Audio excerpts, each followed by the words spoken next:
I believe it was that sight of that old fool Gladstone, standing in the pouring rain, holding his special constable's truncheon as though it were a bunch of lilies, and looking even more like an unemployed undertaker's mute than usual, that made me think seriously about going into politics.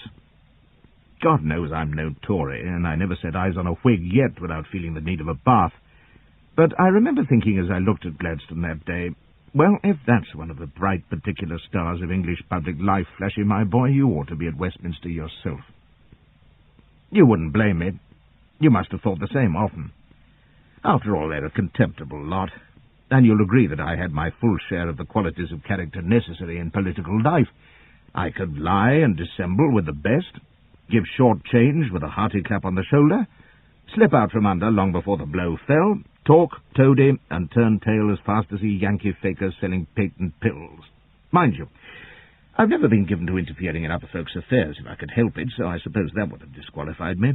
But for a little while I did think hard about bribing my way to a seat, and the result of it was that I came within an ace of being publicly disgraced, shanghaied, sold as a slave, and God knows what besides.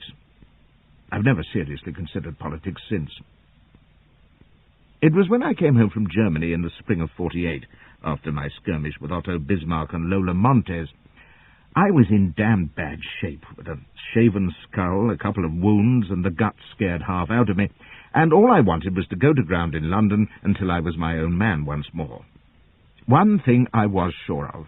Nothing was going to drag me out of England again. Which was ironic when you consider that I spent more than half of the last 50 years at the ends of the earth, in uniform as often as not, and doing most of my walking backwards. Anyway, I came home across the Channel one jump ahead of half the monarchs and statesmen in Europe. The popular rebellion I'd seen in Munich was only one of a dozen that broke out that spring, and all the fellows who'd lost their thrones and chancellorships seemed to have decided, like me, that old England was the safest place. So it proved, but the joke was that for a few weeks after I came home, it looked touch and go whether England didn't have a revolution of her own, which would have sold the fleeing monarchs properly and serve them right. Mind you, I thought it was all gammon myself. I'd just seen a real rebellion with mobs chanting and smashing and looting, and I couldn't imagine it happening in St. James's. But that crabbed old Scotch miser Morrison, my abominable father-in-law, thought different, and poured out his fears to me on my first evening at home. "It's the bloody Chartists," cries he with his head in his hands. "The damn mob's loose about the tune, or soon will be. It's no enough they've turned ours, Bill. I want to slake their vengeance on honest folk as well. Burn them all, the wicked rascals. And what does the government do, will you tell me? Nothing. With rebellion in our midst and the French chapping at the doors." "The French have too much on hand with their own rebels to mind about us," said I.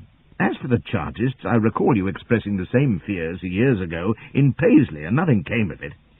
If you remember—" "Nothing came of it, you say," cries he with his chops quivering. "I ken what came of it. You that should have been at your post were loping into the bushes with my Elspeth. Oh, God," says he, groaning, "as if we hadn't a tribulation enough, we Elspeth, in her condition." That was another thing, of course. My beautiful Elspeth, after 8 years of wedded bliss, had now conceived at last. And to hear her father, mother, and sisters, you would have thought it was Judgment Day. Myself, I believe she'd just done it to be topsides with the Queen, who had recently produced yet another of her innumerable litter. But what concerned me most was the identity of the father.